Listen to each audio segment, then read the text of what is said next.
যে বন্ধুরা মন খারাপ করে বসে আছে নাকি? আমি কিন্তু আপনাদের কথা ভাবি রোজই। আজকে আপনাদেরকে যেটা দেখাবো সেটা কিন্তু ডাউল দিয়ে কাঁঠাল ভুনা। তো বন্ধুরা কথা বেশি না বলি আমি সামনের দিকে চলি। প্রথমে আমি চুলাটা জ্বালিয়ে নেব। তো সর্বপ্রথমে আমি কড়াইতে পানি দিয়ে দিচ্ছি।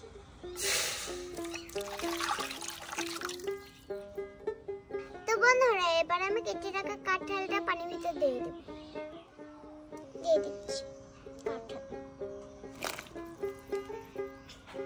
কেন দিলাম জানেন? সিদ্ধ করার জন্য। যদি না সিদ্ধ করি তাহলে তো খাওয়াই যাবে না। আমিও আপনাদের মন পাবো না, কারণ আমি যে গিন্নি জামিয়া। এবার ঢাকনা দিয়ে ঢেকে ভালো মতন কাঁঠালটা সিদ্ধ করে নেব। আর ওকে জানেন আমাকে অনেকেই বলে জামিয়া বুড়ি, কারণ কি বন্ধুরা আমি সব কিছু পারি। কাঁঠালগুলো সিদ্ধ হওয়ার জন্য অপেক্ষা করব। তো বন্ধুরা এবার শেষ অপেক্ষার পালা। এখন আমি কাঁঠালগুলো তুলে নেব। তো এবার আমি তুলে নিচ্ছি।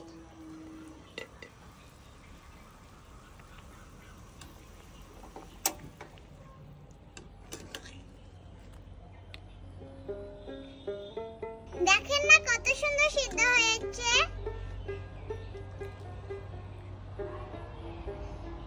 গিন্নির হাতে রান্না না খেয়ে যাবেন না।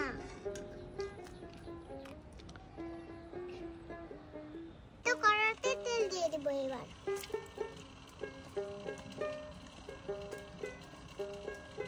তেল গরম হয়ে গেছে। তো এবার আমি দিয়ে দেব পেঁয়াজ কুচি, মরিচ কুচি। পেঁয়াজ কুচি, মরিচ কুচি দিয়ে দেব।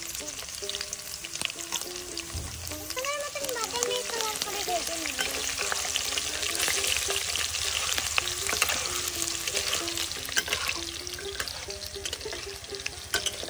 কি বন্ধুরা ছোটগুলো অবহেলা করে আমার কাছে কিছু শিখেন।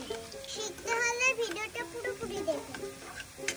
আদা বাটা দিয়ে দিব, রসুন বাটা দিয়ে দিব। সুন্দর মতন ভেজে নেব। মশলাটা যেন না পুড়ে যায় পানি দিয়ে দিব। তো পানি দিয়ে দিচ্ছি।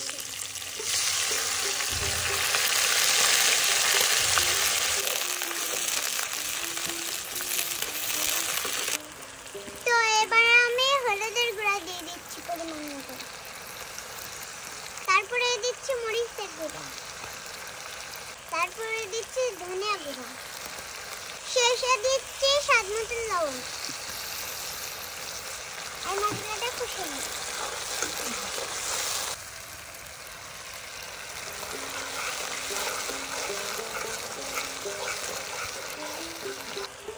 ধুয়ে রাখা ডাউলটা দিয়ে দেব।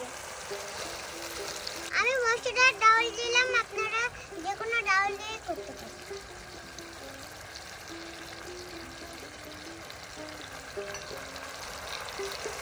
ভালো মতন ডাউলটা কষিয়ে নেব।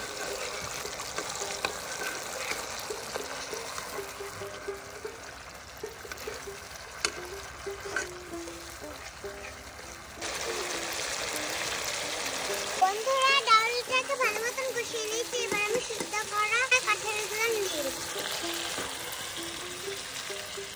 সাবধানে দিবে, হাতের জন্য না।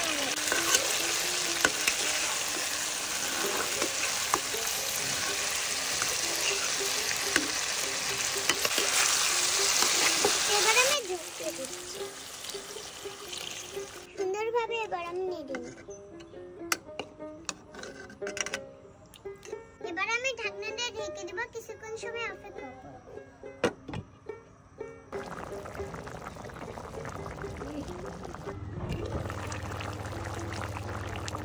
তো বন্ধুরা আজকে সব শিখে দিলাম, যা ছিল অজানা গিন্নি জামিয়ার হাতের ডাউল দিয়ে কাঁঠাল ভুনা।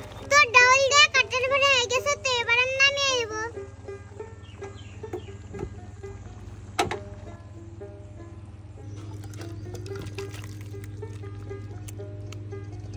তো বন্ধুরা আজকের মতন রেসিপি হয়ে গেল। বলেন তো কি রেসিপি? ভুলে গেছেন তাই না? ডাউল দিয়ে কাঁঠাল ভুনা। তো বন্ধুরা আগামীতে আবার কোনো নতুন রেসিপি নিয়ে হাজির হব। আজকের মতন আমি গিন্নি জামিয়া বিদায়।